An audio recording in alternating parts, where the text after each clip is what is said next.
بسم الله الرحمن الرحيم نحمده ونصلي ونسلم على رسوله الكريم.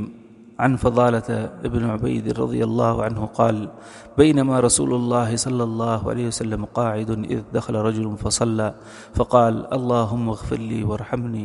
فقال رسول الله صلى الله عليه وسلم: عجلت أيها المصلي، فإذا صليت فقعدت فاحمد الله بما هو أهله وصل علي ثم ادعه. قال: ثم صلى رجل آخر بعد ذلك فحمد الله وصلى على النبي صلى الله عليه وسلم، فقال له النبي صلى الله عليه وسلم: أيها المصلي ادعو تجب.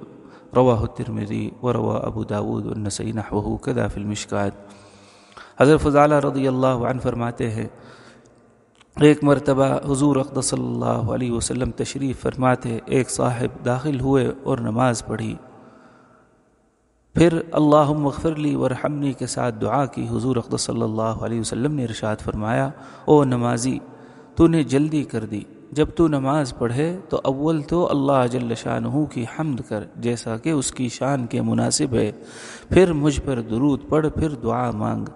حضرت فضالہ رضی اللہ عنہ کہتے ہیں، پھر ایک اور صاحب آئے، انہوں نے اول اللہ جل شانہ کی حمد کی اور حضور اقدس صلی اللہ علیہ وسلم پر درود بھیجا۔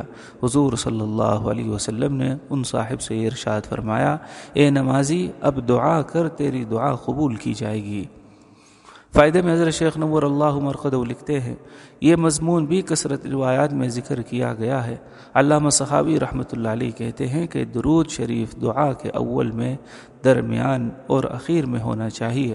علماء اس کے استحباب پر اتفاق نقل کیا ہے کہ دعا کی ابتدا اللہ جل شانہ کی حمد و ثنا، پھر حضور اقدس صلی اللہ علیہ وسلم پر درود سے ہونی چاہیے اور اسی طرح اسی پر ختم ہونا چاہیے۔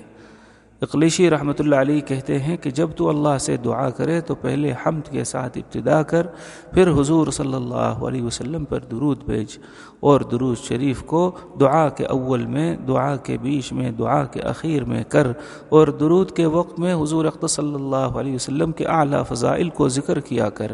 اس کی وجہ سے تو مستجاب الدعوات بنے گا اور تیرے اور اس کے درمیان سے حجاب اٹھ جائے گا۔ صلی اللہ علیہ وسلم تسلیما کثیرا کثیرا۔